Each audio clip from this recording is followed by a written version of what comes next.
Alang-alang ada freestyler yang datang buat skill kat sini, takkanlah kami tak jemput. Kenalah jemput. Dah bola pun dah kena sepak kat kami tadi.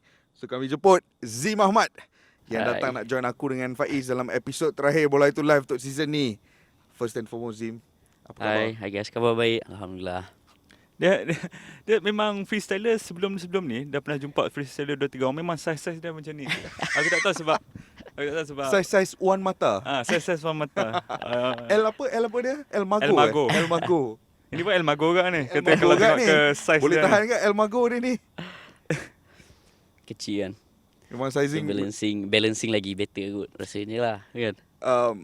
Aku nak ucapkan thank you kepada kau kerana sudi join episod terakhir Bola Itu Live. Thank you juga sebab jemput. Bola Itu Live ni selalunya kita borak pasal macam bola sepak profesional, pasal liga-liga kat Eropah kan. Tapi kadang-kadang juga kita sentuh pasal football culture, pasal budaya ataupun subculture yang ada dalam bola sepak. Kadang-kadang kita borak pasal budaya menyokong, kadang-kadang kita borak pasal budaya anti-establishment yang ada dalam bola sepak. Kadang-kadang X Games. Kadang-kadang kadang-kadang X Games. Jangan sampai kita pernah pergi borak atas boxing ring pun ada Boxing kan. ring pernah, boxing ring pun pernah. Peter Manfredo apa? Lawan borak the contender dulu dekat boxing ring. Tapi episod kali ni kita nak sentuh pasal satu lagi subculture yang sangat underrated sebenarnya dalam bola sepak. Subculture freestyle football, which is engkau punya barang lah. Itu memang kau punya bread and butter lah kira. Sebelum aku nak start tanya kau Zim, aku just nak cerita benda macam ni lah. Kalau freestyler kat Malaysia ni, setahu aku lah, nama yang jadi household name adalah Raja Freestyler. Sebelum ni lah bagi aku lah, at least kan. Sebab aku dah banyak tengok dia perform dekat event, dekat launching ceremony sebanyak companies. Dia dah banyak terlibat dengan brand macam-macam. Tapi aku difahamkan engkau datang daripada ideologi freestyle football yang sedikit berbeza daripada Raja. Dan aku mula mengenali kau selepas berita baru-baru ni kau dapat jumpa Neymar dekat dia punya event special yang ada dekat Dubai tu kan. So aku nak kau ceritakan sikit pasal peluang kau jumpa Neymar tu. Oh, okay. So sebenarnya dia bukan Dubai, dia dekat Qatar. Oh, dekat Qatar. Okay, yes. So event tu sebenarnya Red Bull Neymar Junior 5, which is dia ambil dari setiap negara, ada 34 negara. Tournament lawan, and then siapa menang dapat pergi the world final lah. Tapi disebabkan tournament tu tak ada dekat Malaysia, so apa dia buat, dia cakap dia nak global team, which is korang hantar video #Neymar Junior 5 2022. And then saya pun tak tahu pasal benda tu. Kawan saya daripada international DM cakap, Zim, you should try this, bla bla bla, apa semua. Pasal view saya agak tinggi, mungkin advantage dekat situ kan. So saya buat je lah.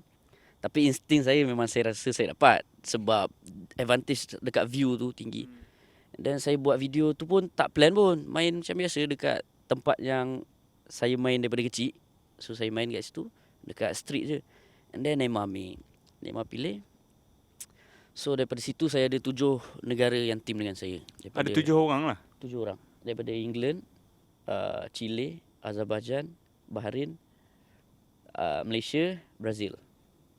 Yes. Oh, 7 memang orang in one team memang agak satu benda yang agak rare lah untuk kita dapat teammate daripada Azerbaijan. Datang kau budak Melawati kan. Jumpa budak Baku tu tau. Main satu team tu.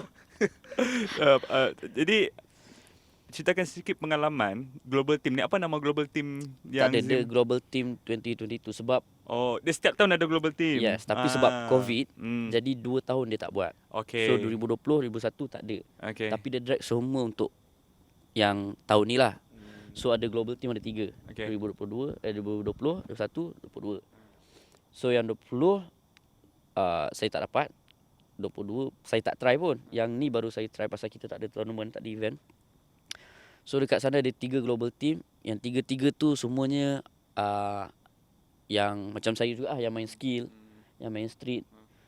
Cuma sampai sana kita tak ada chemistry kan. Kita tak tahu macam mana diorang main, macam mana, sebab dalam video lain, dalam video semua hero kan. Tapi bila main dia lain sikit. Ada time untuk Ada. gel dulu, training dulu ada lah. Satu hari. 1 hari. Kita pun duduk dekat satu villa.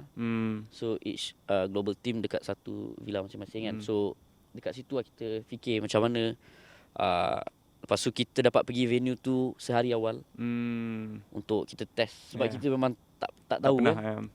So saya punya team Brazil solid. Daripada Chile, ada satu lagi Nigeria. Wah. Nigeria dengan Chile perempuan. Oh, Chile tu power power gila. Oh ya. Perempuan Power dan lawa. Oh. Itu penting.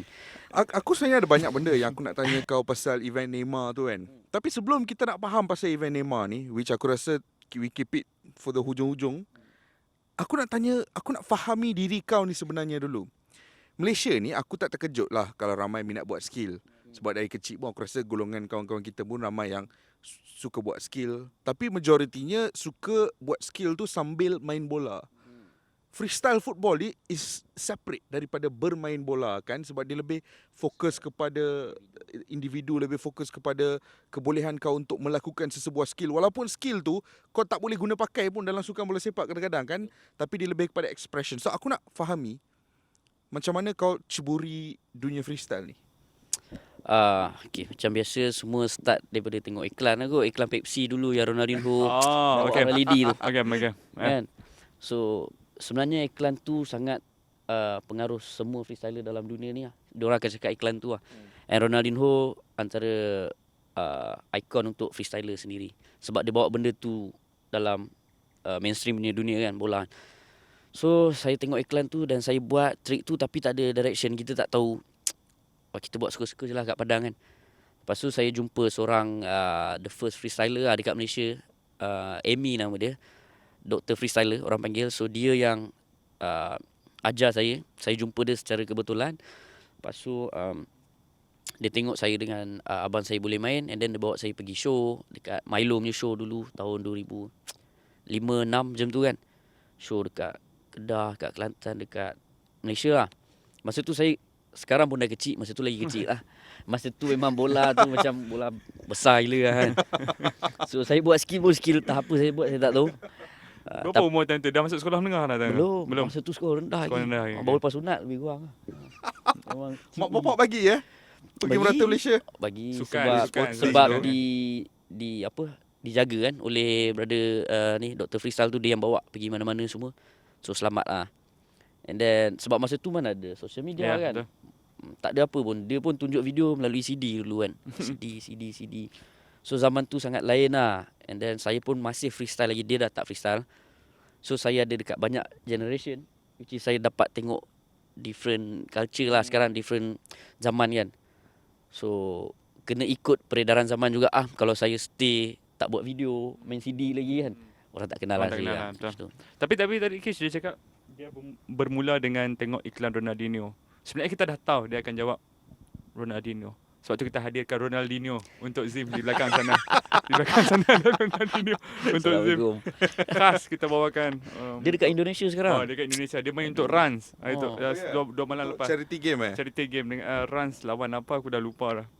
Tapi dia Ronaldinho kelakar agak aku tengok dah. Tapi Zim, Yes. bermula dengan didikan daripada boleh kita anggap sebagai sifu Zim lah. Yes. Dr. Freestyler. Selain daripada beliau, growing up ada lagi tak individu-individu lain yang jadi rujukan Zim dalam Ada. berkarya sebagai freestyler? Ada kita ada Raja Freestyler tadi. Lepas tu yang paling Raja Freestyler dengan Dr. Freestyler.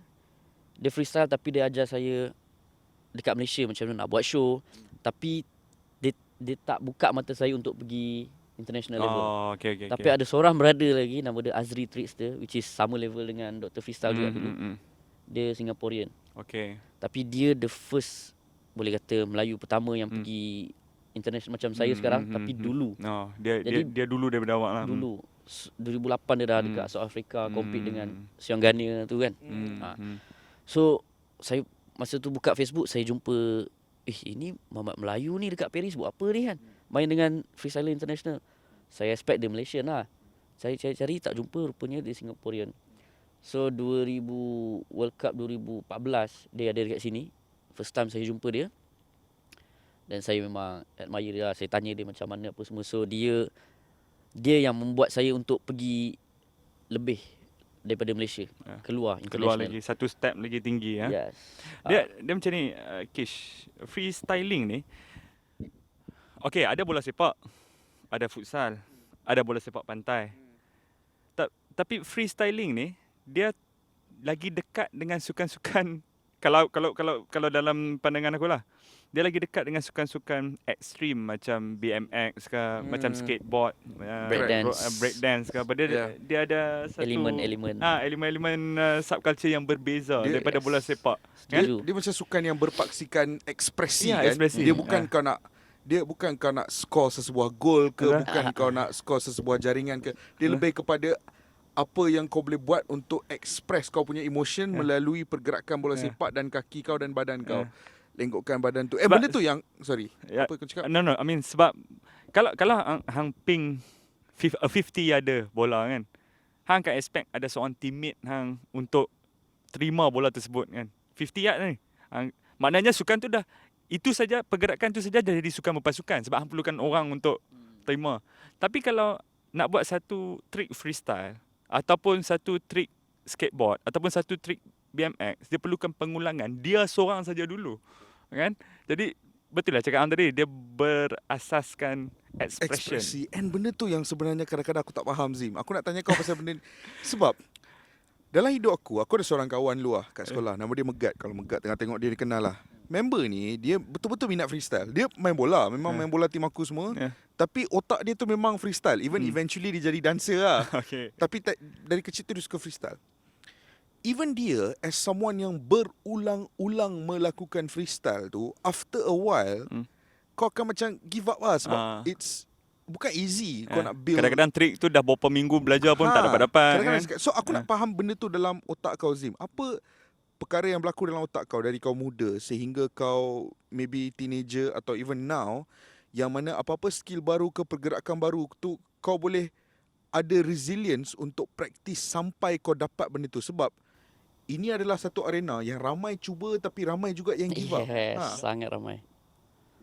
So benda ni, so soalan dia macam mana saya boleh keep consistent untuk Apa yang berlaku dalam kepala otak kau tu? Aku nak cuba faham. Every time kau belajar skill tu, apa yang berlaku dalam kepala otak? Oh, okay. So,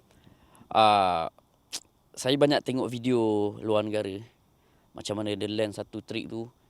And then saya just training sebab saya suka trick tu.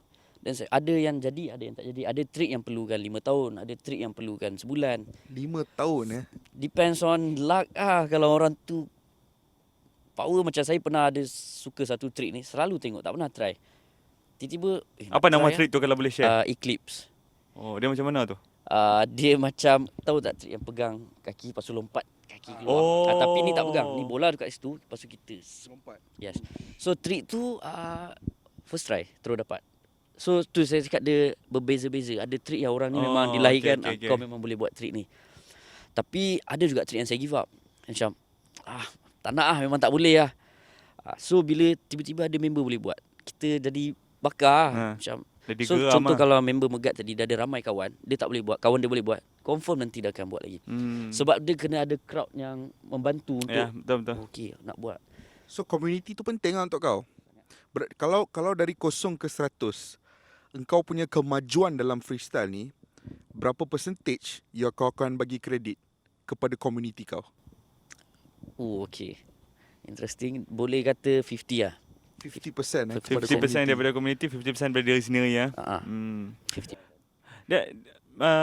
Zim, melalui pengulangan kan, kadang-kadang kita pun akan sampai ke satu titik di mana kita rasa jemu, kita rasa jenuh, kita rasa pernah tak, walaupun Azim memang sangat passionate dalam freestyling, football freestyling ni. Kalau sebab saya bukan freestyle, saya paid style. Kena bayar. Kalau tak free sebab tak hati buat. Jadi ada satu titik di mana Jangan buat lawak time-time macam ni. komedi saya tu. Pernah ada satu titik di mana Azim cakap, aduh rasa macam nak give up main freestyle ni. Pernah tak? Itu mesti pernah rasa juga. Tapi freestyle tu je yang bawa saya pergi macam-macam tempat. So kalau saya berhenti, kita nak start balik build satu benda baru. Let's say nak main skateboard, nak main BMX, nak buat benda tu daripada zero, satu hal lagi. So sebab down ni dia mood je. Dia boleh hilang nanti kan. So Dia kita kejap je kita kadang-kadang, rest lah kan. kejap. Rest 1-2. Tiba-tiba tengok member menang pula minggu depan. Dah Dia gian balik, start, dah gian balik. Dia dah start bakar balik. Macam tu lah. Tapi down tu nak berhenti tu memang ada. Sebab lagi-lagi masa COVID. Competition tak ada apa, tak ada. Berapa ramai freestyle Ya, stop masa COVID. betul. Sebab diorang training untuk apa? Ya. Tournament tak ada apa, tak ada. Takkan nak freestyle kat kitchen ya hari-hari. Tak Boring boleh keluar lah. rumah kan time tu kan. Memang boring. Hanya Sebab gelak. diorang nak training pun untuk apa kan? Uh, So tapi saya ubah benda tu. Saya banyak tengok ke dance punya culture. Saya tengok. Sebab saya freestyler. Tapi bila saya buka YouTube untuk nak dapat motivation, saya tak tengok video freestyle pun. Saya tengok video dance, video art, video music, video yang bagi inspiration macam mana dia boleh berjaya. So freestyle ni adalah platform saya untuk jadi somebody. Ya, Ya. betul. So saya keep on training untuk nak jadi somebody tu lah. Tak kisahlah freestyle ke apa, tapi saya nak teruskan. Siapa kau punya number one freestyle idol? Ui, susah nak cakap. The absolute number one lah. Yo. Sekarang ada satu lah, dia baru tengah naik, nama dia Machine daripada Colombia. Dia bawa satu, orang kata Nama dia machine lah. Nama Machine FS, Machine Freestyle. Nama betul pun saya tak tahu apa. Okay. So dia create satu flow yang baru. Macam freestyle, okay, pusing-pusing apa, orang dah tahu lah. Tapi dia create satu benda yang baru. Satu benda yang orang tak pernah nampak. orang tak lah. pernah nampak. And orang dah start copy. Ah. So macam, okay, dia saya punya ni lah. Sebab dalam freestyle ni, nak copy and belajar satu trik yang telah pun tercipta tu pun dah susah sangat dah. Susah. Apatah lagi kau nak cipta satu skill yang baru tu. Yes. Itu dah memang next level dah kan. Yes. Sekarang ni aku rasa aku nak mendalami sikit lah. Boleh, Faiz. Ya, silakan. Pasal dia punya perjalanan menjumpa Aku pun nak dengar Kan? cerita ni. Sebab aku faham dalam kau punya perjalanan sebagai atlet freestyle, akan ada macam-macam highs, macam-macam lows. Betul. Tapi mungkin proses dan pengalaman jumpa Neymar ni mungkin antara yang termanis kot Betul. dalam Setuju. hidup kau. Macam mana perjalanan kau di situ dan apa perasaan kau the first time kau jumpa Neymar? Okay, to be honest lah, masa dapat Red Bull email, congrats you terpilih dapat jumpa Neymar. Saya bersyukur, tapi saya tak rasa betul-betul hype yang Oh, macam tu je lah. Okay, saya dapat macam, dah dulu. Okay, dapat. Saya pun tak tahu kenapa Ah, saya rasa macam tu. ah. Tiba-tiba saya tweet, radio call, TV call apa semua. Saya cakap, aku jumpa siapa ni kan? Macam, Neymar. Okay, dia Neymar sebab saya tak into, saya tak tengok Bola sangat. Oh, tak tengok bola. Saya tak tengok bola. Dah separuh masa interview ni baru tahu tak tengok bola. Saya Memang freestyle je lah. Saya freestyle tengok itu bola masa Beckham pindah dari MU, saya dah tak tengok lah. Sebab saya minat Beckham. Masa tu Cristiano pun saya ingat lagi baru masuk MU kan. Lah, lepas tu saya kurang sebab saya suka tengok Ronaldinho, Zidane. Yang tu lah, yang dulu-dulu lah.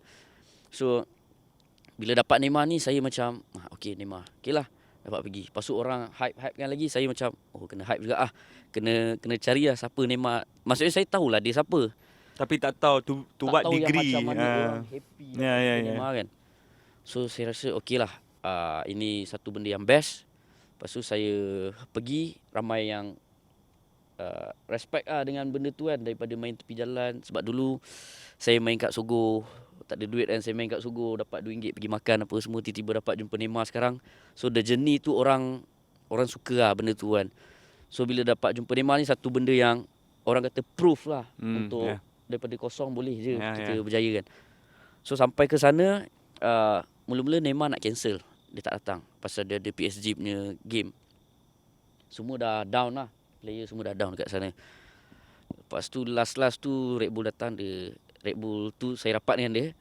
So dia kata, Zim, bawa je pen dengan apa semua kan. Dia dah bagi hint lah, cakap, Neymar datang ke ni? Saya dah tak kisah lah dia datang ke tak kan. So last day tu dia datang. Lepas tu dia punya guard yang jaga dia ramai lah. Untuk nak pergi nak salam tu lupakan lah benda tu kan. Sebab security ramai gila. And then Neymar duduk depan saya je untuk tengok game. Tapi phone Red Bull ambil. Okay. Red Bull tak bagi ada phone. Pegang phone. So Neymar duduk depan, borak dengan dia apa semua kan. Lepas tu dia masuk dalam, dia nak keluar tu memang security jaga, orang datang sampai lari masuk nak peluk dia apa semua kan. Saya bukan orang yang game macam tu. Saya dah lah kecil. Kami Ya. harap memang jadi cheese lah kalau saya kat sana kan. Saya kata tak apa, aku orang rebut dulu lah. Kan dia orang ingat budak sekolah menengah mungkin. Itu lah dia. Lepas tu tiba-tiba Neymar, rezeki Neymar panggil saya punya team pergi bilik dia.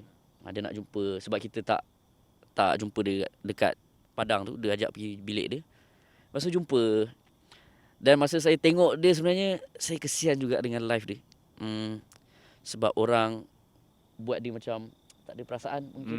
Orang minta sign semua konten. Semua saya tengok dia macam kesian lah kan. So saya okeylah tak apa, ada rezeki tangkap gambar, tak ada rezeki nak buat macam mana kan. Saya tak nak paksa dia. Kebetulan pula sebelum saya pergi tu ada satu company jam, dia nak suruh saya bagi gift hadiah dekat Neymar. Which is saya fikir bagus juga daripada kita meminta, apa kata kita bagi pula kan. So custom jam tu, logo dia apa semua, gambar dia. Sampai sana saya tak minta sign tak apa, saya bagi dia jam. Dia lagi pelik lah dekat situ, apal budak ni semua minta sign kan. Sebab orang banyak minta sign kat baju. Baju tu dah ada sign dah tapi printed. Lepas tu orang minta sign dia macam marah juga. Ni dah ada sign, kenapa nak sign ni kan. So dia pun sign dia. Dia marah agak tapi dia sign je. Dia macam budak-budak ni tapi tak apa sign. Lepas tu saya datang, saya bagi jam. Satu benda mungkin dia terkejut lah. So dapat borak dengan dia sikit. Guard dia pun tanya nak apa-apa lah kan. Cakap, dia ambil bola saya, dia sign. Sign dapat ulur tangan lah. Itu yang mahal lah. Pasal player lain semua sign gerak. Dekat saya dia dapat. So benda tu saya rasa satu benda yang epic lah. Dapat dia hulur tangan kan. Saya salam dia. Lepas tu dia punya bodyguard semua baik lah dengan saya kan. Cara cakap apa benda semua. Lepas tu balik tu baru saya tengok dokumentari siapa Neymar sebenarnya. Saya tengok rupanya dia memang Superstar. Superstar lah. Member jumpa Neymar, tak kenal Neymar, Faiz. Dia macam ada kenal, tapi kita tak tahu sejarah dia macam Cristiano, orang tunjuk gambar dia daripada susah apa semua kan. So saya balik, saya tengok Neymar tu siapa. Dia daripada susah apa benda semua, bapak dia cakap dia budak paling degil apa semua kan. So saya rasa saya bersyukur lah ada dalam dia punya hidup kan, walaupun sekejap dapat salam. Lepas saya tahu dia punya perjalanan tu, saya bersyukur lah saya dapat peluang macam ni lah. Tapi pasukan Zim yang main di kejohanan tersebut, berapa kali main, berapa kali menang, berapa kali kalah, berapa kali seri? Kita menang 2.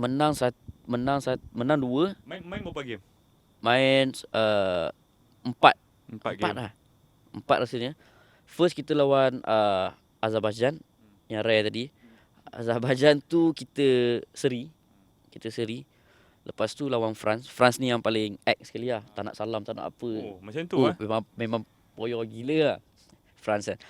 Tapi dia kalah. Lagi dia koyak. Lagi dia Itu tak nak je salam ubat terus dia. lah. Itu je ubat dia. Itu ubat dia. France dia kalah. Sebab diorang power. Tapi sebab mungkin diorang overconfident kot. Diorang kalah. Sebab kita kecil-kecil banyak kan. Lepas tu lawan Oman. Oman kita expect menang. Kalah pula. Lepas tu lawan Hungary. Hungary paling tough sebab dia champion dulu. So Hungary seri. Dia pun koyak juga pasal dia champion dulu. Dia ingat dia boleh menang lah kan. Lepas tu kalah. Saya punya coach adalah Sean Garnier tu. So dia Coach pun dah otai kan. Sean Garnier. So saya kan freestyle. And saya main futsal pun saya main ikut kepala saya. Dia main oleh apa semua. Bila dalam tu main pasukan. Benda tu agak awkward untuk saya. Tapi coach saya tu Sean Garnier. Dia pun individu. Tapi dia bagi tahu kalau kita main macam ni, dia educate saya. Okay, kena buang individu punya mindset. Kita team. So dia tahu macam mana nak ajar saya lah. So background sama. Sama. So bila main tu jadi apa yang dia ajar semua memang defend takkan lepas daripada kita orang kan. So benda tu lah saya belajar macam okay, tactical pun penting lah juga kan.